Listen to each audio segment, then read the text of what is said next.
माता से हरि सो गुना,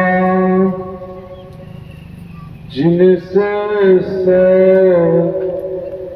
गुरुदेव, प्यार करे या गुण हरे चरण दास सुखदेव। मंगल मूर्ति सतगुरु मिलवे सर्वाधार, मंगल में मंगल बिनवा बारंबार। मेरा मुझ में कुछ नहीं, जो कुछ है प्रभु तो तेरा तुझको सौंपता, क्या लागत प्रभु मोर। श्री सद्गुरु महाराज की जय।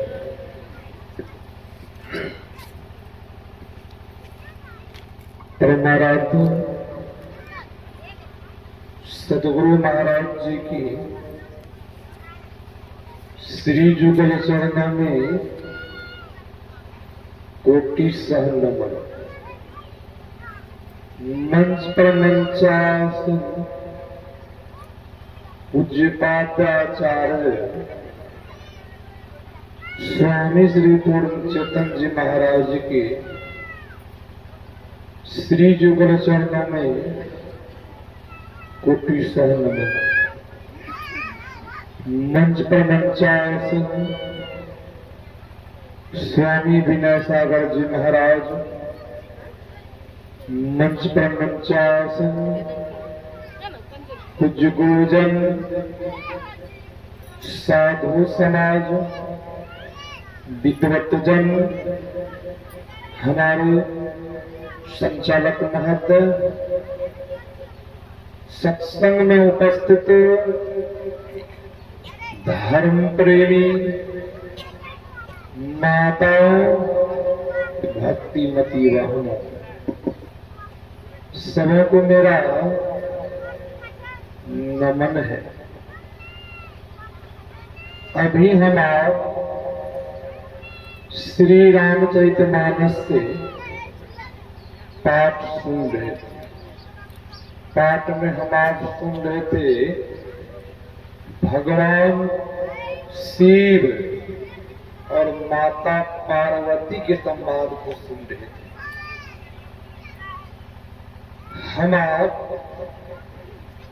बहुत शिव शिष्य है, बहुत कृष्ण शिष्य है, बहुत विष्णु शिष्य है। सज्जनों, परमात्मा ईश्वर भगवान गॉड अल्लाह कितना है? 10 है, 15 है या 20 है कितना? हम आप सारांश रूप में, निराकार रूप में हम आप जब देखेंगे तो हम आप कहेंगे परमात्मा ईश्वर एक है, नाम अनेक। परमात्मा ईश्वर एक है। भगवान शिव माता पार्वती से कह रहे थे कि मनुष्य का शरीर जो मिला है किस लिए मिला है? कहेंगे महाराज, जो आध्यात्मिक से जुड़े हुए हैं उनको पता है कि शरीर मिला है भजन करने के लिए। जो आध्यात्मिक से विहीन है, धर्म से विहीन है, परमात्मा से विहीन है, तो वह कहेंगे शरीर मिला है खाने पीने के लिए, विषय भोग भोगने के। तो भगवान शिव का रहते जिन हरि कथा सुने नहीं काना, श्रवण रंग ही भवन समाना। नया नई संत दरस नहीं देखा, लोचन मोर पंकसम लेखा। भगवान शिव कह रहे थे कि मनुष्य का शरीर मिला है भजन करने के लिए। हम आप माता के गर्भ में दुख के हालात में थे। प्रत्येक मानव को पता है कि माता के गर्भ में किस प्रकार का दुख होता है। जो अल्ट्रासाउंड कराते हैं, अल्ट्रासाउंड में आता है ना, अल्ट्रासाउंड में आ जाता है किस हालात में बच्चा है, दुख के हालात में है कि सुख के हालात में है। प्रत्येक मानव दुख के हालात में थे। कब? माता के गर्भ में। और दुख के हालात में हम आप ईश्वर परमात्मा से अर्जी विनती की। दुख किसी को पसंद नहीं है कि पसंद है। किसी को जेल में बंद कर दे कैसा लगेगा? कहेंगे महाराज जल्दी जेल से निकाल दीजिए। कि राधा स्वामी ने कहा पहला बंधन परादे का, दोसर क्रिया जान, तेसर पुत्र बेचारा, चौथा नाती मान। नाती के कहीं नाती होवे तब कौन ठिकान। पहला बंधन शरीर भी जैले है, आओ वीरो मर्द बन जैले तुम्हें तजना होगा। इस शरीर भी जेल है, हम लोगों को पता नहीं चलता है। शरीर में हम आप कैद है, खाना में। पहला बंधन शरीर है, दूसरा बंधन क्रिया स्त्री है, पत्नी है। पुरुष के लिए पत्नी बंधन है और पत्नी के लिए पुरुष बंधन है।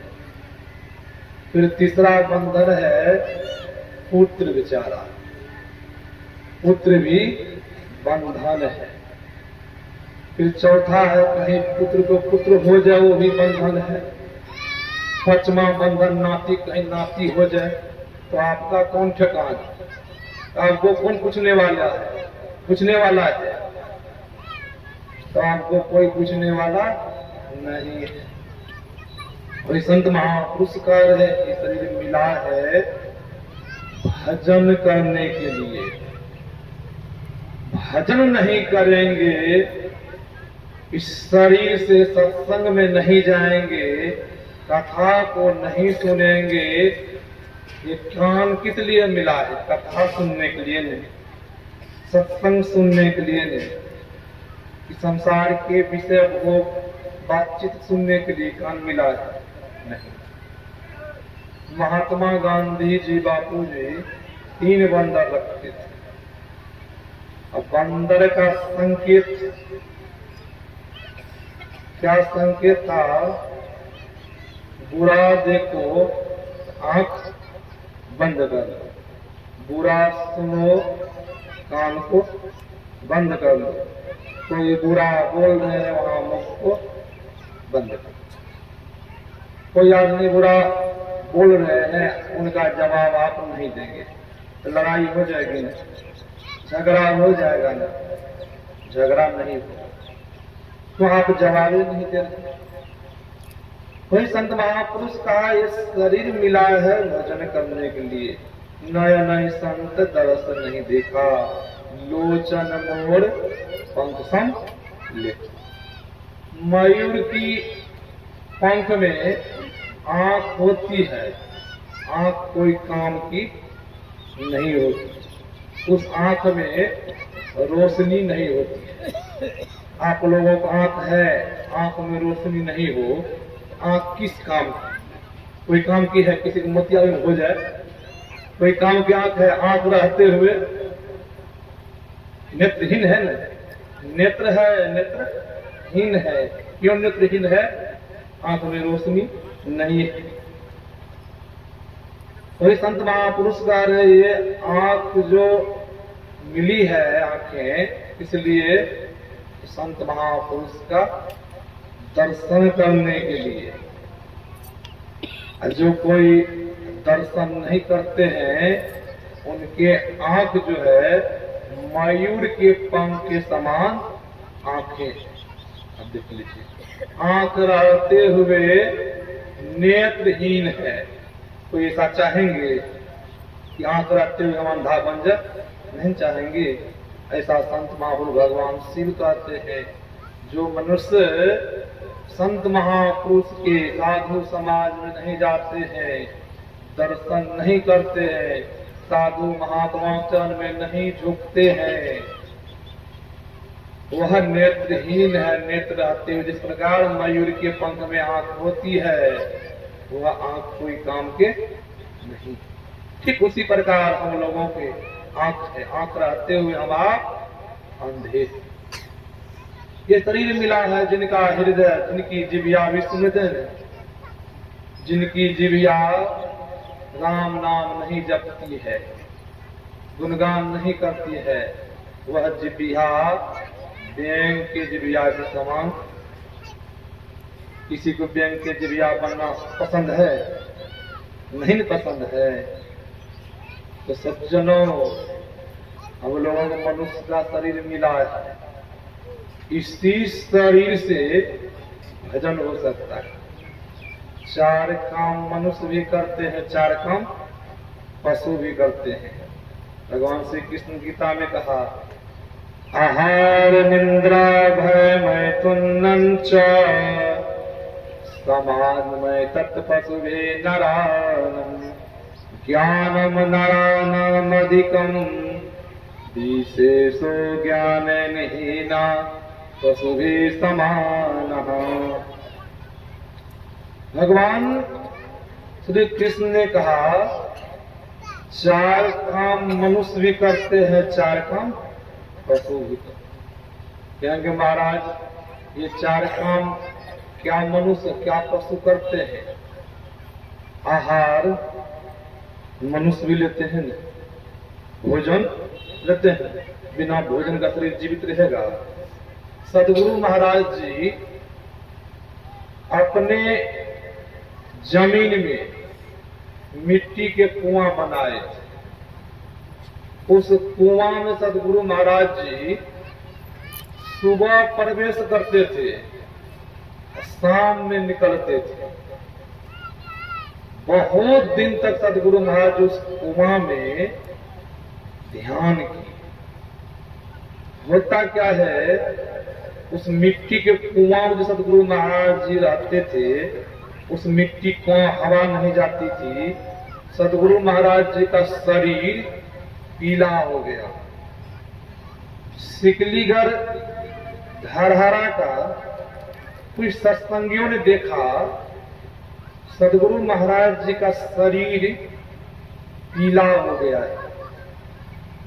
सदगुरु महाराज जी से कहते हैं, हजूर आपका शरीर पीला हो गया।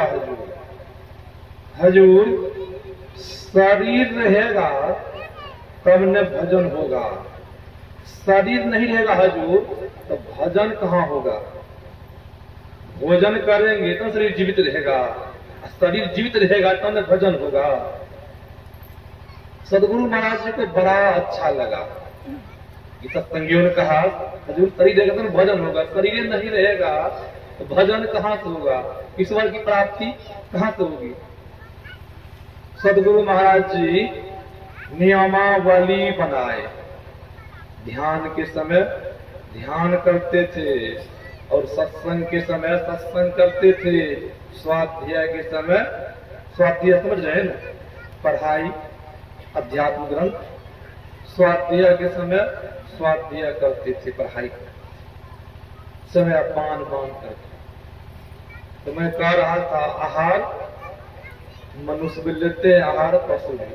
भोजन नहीं ले तो शरीर जीवित नहीं रहेगा। शरीर जीवित नहीं रहेगा, नहीं संसार काम होगा, नहीं परमार्थी कामों की होगा, कहीं का काम नहीं होगा। आहार पशु भी लेते हैं, मनुष्य भी लेते हैं। मनुष्य को भी भय है, डर है। किनका भय है मनुष्य को? चोरों का भय है न, डर है न। अब तो बहुत कम चोरी होती है न, पहले चोर आते थे न, डकैत आते थे, लोगों को भय होता था न। और शत्रुओं का भय है, जो दुश्मन है उनका भय होता है मनुष्य को। कहीं सफर में जाते हैं, जो जिनका दुश्मन है उनका भय होता है, कहीं उनको मार न दे, भय होता है। मनुष्य को भी भय है। वैसे तो कहा गया है मनुष्य के जीवन में सबसे बड़ा भय है आवागमन दुख दूजा। है नहीं जग में कोई, इसके निवारण के लिए प्रभु भक्ति करनी चाहिए। सबसे महाभय है, दूसरा दुख है आवागमन का, जन्म लेना, शरीर का परित्याग करना। संत महापुरुषों ने कहा है जन्म लेने के समय में 1000 बिच्छू डंस मारने के समान दुख होता है। किसी को एक बिच्छू काट ले, किसी को एक कांटा चुभता है, कितना दुख पहुंचता है। जिनको कांटा चुभता है उन्हें पता चलता है कि किसी को, जिसको बिच्छू काटता है उसी को दुख मालूम होता है। संत महापुरुष ने कहा 1000 बिच्छू एक बार दंश करता, काटता है तो कितना दुख होता होगा, विचार कीजिए। मरने के समय में, जन्म लेने के समय वही दूसरा दुख होता है। किसी के यहाँ देखते हैं पुत्र जन्म लेता है तो घर में खुशी होती है, पुत्र जन्म लिया है, और बच्चा रोता है न, नहीं रोता है। जो जन्म लिया है वो रो रहा है, घर के लोगों को खुशी हो रही है। रोता क्यों है सज्जनों? आंख से आंसू क्यों बहता है? दुख होता तो ना आंख से आंसू बहता है। बच्चा को दुख हो रहा है ना, भले भाव प्रकट नहीं कर सकता, बोल नहीं सकता है कि बोल नहीं सकता मुझे दुख हो रहा है। हम आप भाव को पकड़ लेते हैं ना, किनको कोई दुख हो रहा है, कुछ दर्द हो रहा है, कुछ हो रहा है। वही संत महापुरुष कहते हैं जन्म लेने के समय में 1000 बिच्छू काटने के समान दुख होता है, और मरने के समय भी 1000 बिच्छू काटने के समान दुख होता है। सबसे बड़ा भय यही है आवागमन का, जो दूसरा दुख है। इनसे बढ़ के भय मनुष्य जीवन में कुछ नहीं है। पशु को भी भय है, डर है। उनको किनका डर है? अब पशु जब लड़ाई होती है, देखते हैं दूसरा पशु भाग जाता है न, दूसरा जो जिससे लड़ाई हुई है वो पशु उनको खेदार दे जाता है न, देखते हैं। भैंस में लड़ाई होती है, बैल में लड़ाई होती है, तो बैल भागता है, पीछे वाला बैल उनको खेदारते जा रहा है। क्यों भाग रहा है? भय हो रहा है, भय तो भाग रहा है। कहीं जब भय नहीं होता तो नहीं भागता, डर हो रहा कहीं हमको उठा के ये पटकने दे, उनको भी डर हो रहा है। पशु को भी भय, मनुष्य को भी भय। मनुष्य भी नींद से सोते हैं, अब पशु भी नींद से सोते हैं। मनुष्य के लिए अच्छी व्यवस्था है, चौकी है, पलंग है, मच्छरदानी है, एसी लगाते हैं, पंखा लगाते हैं, कूलर लगाते हैं। पशु के लिए भी मच्छरदानी बहुत लोग लगाते हैं, पंखा भी लगा देते हैं पशु को भी। रात को जाकर के देखिए तो पशु भी नींद से सोते हैं, और मनुष्य भी नींद से सोते हैं। यही है, मनुष्य को परमार्थिक ज्ञान भी है, पशु को परमार्थिक ज्ञान नहीं है। विषय भोग का ज्ञान है, परमार्थिक ज्ञान नहीं है। परमार्थिक ज्ञान जब उनको होता तो वह भी आकर के सत्संग में सुन करके और अपना परम कल्याण कर लेता। उनको ये ज्ञान नहीं है। मनुष्य शरीर को वेद पुराण, हम लोगों के यहाँ वैदिक धर्म में 18 पुराण, 6 शास्त्र है, 4 वेद है। आप पढ़ेंगे, मनुष्य शरीर को उत्तम शरीर कहा गया है, पशु शरीर को अधम शरीर कहा गया है। सदगुरु महाराज जी ने इनका खुलासा किया। पशु में पसाव गुण होता है, मनुष्य में उत्तम गुण होता है। जो कोई मीठ मांस खाते हैं, जो कोई मीठ मांस खाते हैं, उनमें कौन सा गुण आएगा? सदगुरु महाराज जी का पशु में पसावा गुण है। जो कोई मीठ मांस खाएंगे, उनमें कौन सा गुण आएगा?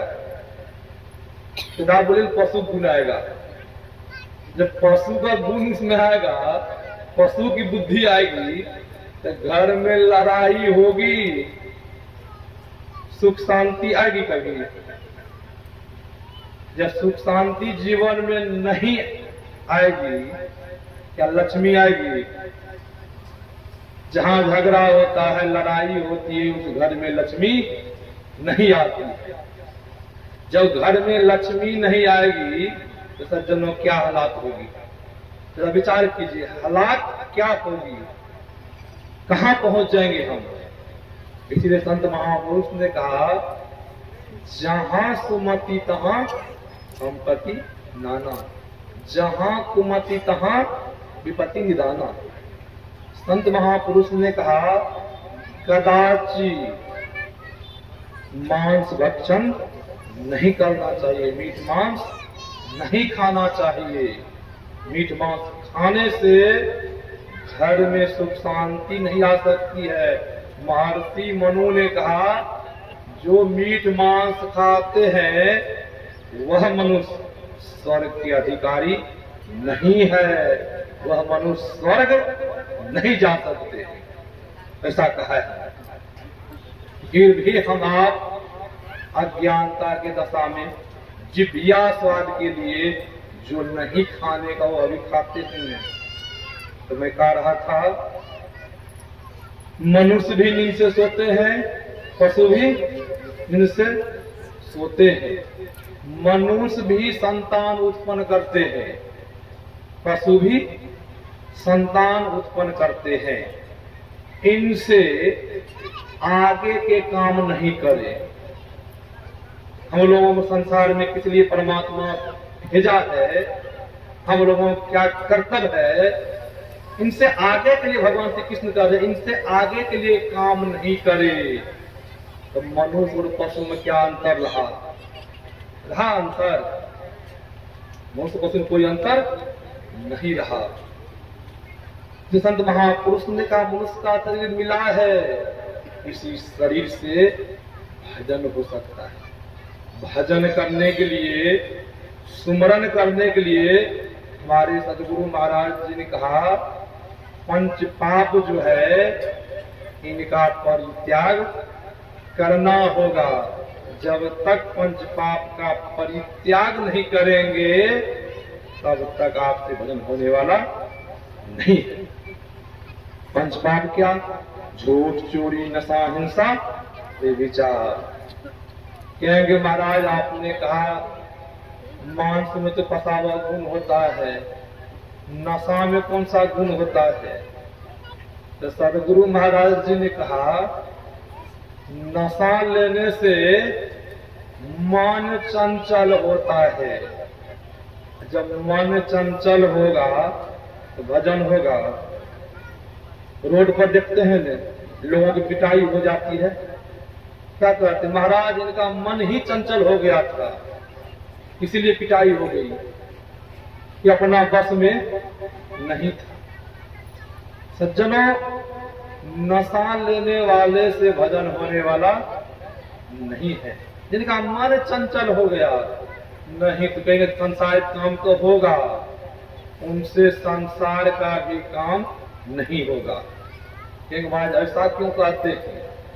देखते हैं जिस घर में शराब पीते हैं, जब शराब पी के आते हैं तो घर में लड़ाई होती है, झगड़ा होता है। मेरे पास बहुत आते, महाराज मेरे हस्बैंड को समझाइए, बहुत शराब पीते हैं, समझाइए इनको। समझाते हैं तो कहते हैं महाराज छोड़ देंगे, कुछ दिन पीते हैं छोड़ देंगे। अब सज्जनों, सदगुरु महाराज जी के समकालीन में भी एक भक्त सदगुरु महाराज जी के आश्रम आते थे। आश्रम में मनोयोग सेवा करते थे। भक्त सेवा तो करते थे, पीते थे शराब। सदगुरु महाराज जी उनको बार बार समझाते थे, देखिए आप अच्छे आदमी है, प्रतिष्ठित आदमी है गांव के, आप शराब पीते हैं, आपके देखा देखी गांव भर में भी लोग शराब पिएंगे। परम संत बाबा देवी साहब का जब विज्ञापन छपता था तो परम संत बाबा देवी साहब कहते थे, सबसे ऊंचे लिखो अध्यात्म नीति, उसके नीचे लिखो समाज नीति, और उसके नीचे लिखो राजनीति। ऐसा क्यों लिखवाते थे? प्रथम बाबा देवी साहब का उद्घोष था कि जहां की अध्यात्म नीति अच्छी होगी तो वहां के समाज नीति कभी बिगड़ नहीं सकती है। जहां के समाज नीति अच्छी होगी तो वहां की राजनीति कभी बिगड़ नहीं सकती है। सदगुरु महाराज जी कहते थे, आप प्रतिष्ठित आदमी है, आप शराब पीते हैं, आपके देखा देखी बहुत लोग पीने लग जाएंगे। भगवान श्री कृष्ण ने कहा, बड़े के अनुकरण छोटे लोग करते हैं। जो बड़े लोग करते हैं, जैसे किसी घर में, मैंने बहुतों के घर जाते हैं सेठ साहूकार के यहाँ, उनके यहाँ देखता हूँ शराब हुक्का चिलम पीते हैं। बहुतों को देते हैं चिलम पीते हैं। महाराज क्या बताएं, मेरे दादाजी पीते थे, वही परंपरा लेकर के हम भी चल रहे हैं। ऐसा क्यों? भगवान श्री कृष्ण ने कहा, उनके दादाजी जो पीते थे उन्हीं का अनुकरण उनके पोता बेटा सब करते आ रहे हैं। बड़ों आदमी जो काम करते हो, छोटो बड़ों को चाहिए कि हमको किस तरह संसार में समाज में रहे ताकि लोग हमको अच्छा करें। सदगुरु महाराज जी उनको बहुत समझाते थे, फिर भी वो भक्त क्या करते थे, हजूर समय आने पर भजन भेद ले लेंगे, शराब भी छोड़ देंगे, नहीं पिएंगे, नहीं मानते थे। होता क्या है सज्जनों, समय पा करके उनके शरीर में व्याधि रोग हो गया, फेफड़ा उनका खराब हो गया। उनको पटना में उनके पुत्र लोग भर्ती किया हॉस्पिटल में। सदगुरु महाराज जी भी पटना गए थे सत्संग करने के लिए। सदगुरु महाराज जी को सूचना मिली, जो भक्त को हम समझाते थे कि शराब छोड़ दीजिए, शराब मत पीजिए, वो भक्त बीमार है, उनका फेफड़ा खराब हो गया है, एक बार उनसे मिलना चाहिए, अंतिम समय है। संत हृदय नवनित समाना। सदगुरु महाराज जी सेवकों के साथ हॉस्पिटल पहुंचते हैं। भक्त से कहते हैं, हम कहते थे न, समझाते थे न, वो भक्त फूट फूट के रोने लगे, फूट फूट के रोने लगे। किस लिए? हजूर आप कहते थे, हम नहीं मानते थे, डॉक्टरों ने कहा आपका फेफड़ा खत्म हो गया है, अब आप कुछ ही दिन के मेजबान है। अब उनको एहसास हो रहा है। सदगुरु महाराज जी ने कहा, अब तो वो समय निकल गया न, अब वो समय निकल गया, समय गया फिर था नहीं, झट ही करो निज काम, जो बीता सो बीतिया, जब भी कहो गुरु नाम। सदगुरु महाराज ने कहा, अब तो वो समय निकल गया, भजन भेद बता भी देंगे आप, 2-4 दिन के मेजबान है। अब भजन भेद कोई काम का नहीं होगा कि होगा काम का? सज्जनों, इसलिए संत महापुरुष ने कहा, नशा नहीं लीजिए, मत कीजिए, आपसे भजन होने वाला नहीं। तो आदमी पछताया, कुछ नहीं मिला, भागहीन को ना मिले, भले वस्तु की भोग, दाग पके मुख पाक के।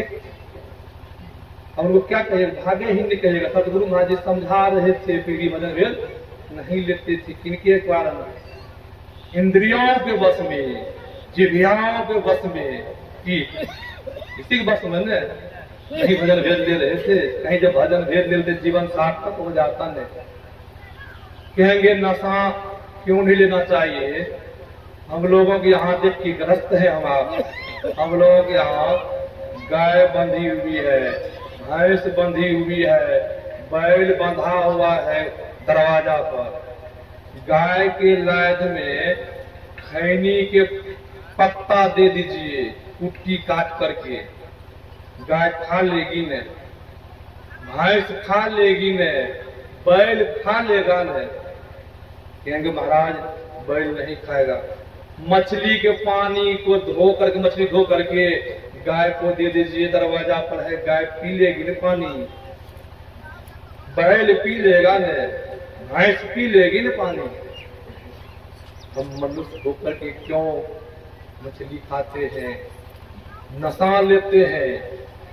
नशा सतगुरु महाराज जी के मैंने प्रश्न में पढ़ा,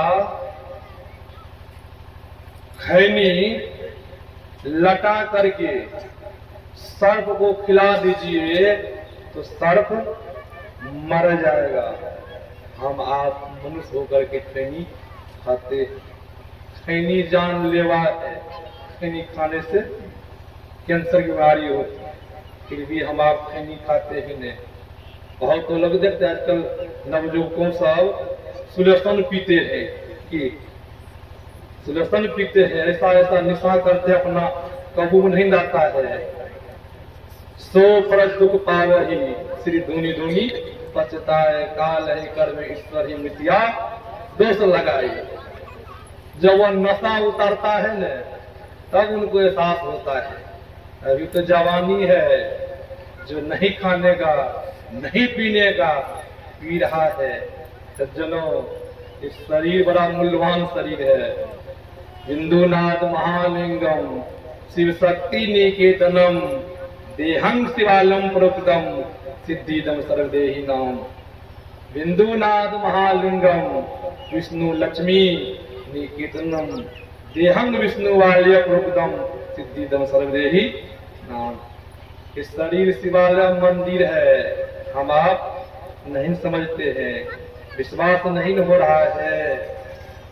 कि शरीर साधन धाम मोक्ष के द्वारा पाई जही पर लोक सवारा। इस शरीर साधनों का धाम है, मोक्ष का द्वार है। इसी शरीर के द्वारा आप उस परमात्मा को प्राप्त कर सकते हैं। इसी मनुष्य शरीर से आप सत्संग कर सकते हैं, ध्यान कर सकते हैं, जहां चाहेंगे जाने के लिए जा सकते हैं। क्या आप पशु के शरीर से जा सकते हैं? वह ज्ञान आपको है, वह ज्ञान आपको। मूल्यवान शरीर है। जो दीक्षा नहीं लिए है, भजन भेद नहीं लिए है, भजन भेद ले करके जब भजन करेंगे तो आप लोगों का ये लोग पर लोग दो बन जाएगा, जीवन सार्थक हो जाएगा। कहीं भक्ति पूरी नहीं हुई, शरीर छूट गया। हमारे सदगुरु महाराज जी ने कहा पुनः आपको फिर मनुष्य का शरीर मिलेगा, लाभ ही लाभ, कभी हानि जीवन में नहीं होगी। यही आप लोगों की सेवा में मैंने भक्ति की विशेषता सुनाया, भक्ति की क्या महिमा है, इसके द्वारा मानवों का परम कल्याण होगा। ये सब बातें आप लोगों को सुनाया। मैं अपनी वाणी को यहीं पर विराम देता हूँ। कुछ बाबा से सुनिए और जीवन में उतारिए, तो यह लोग पर लोग जरूर बन जाएगा। सदगुरु महाराज।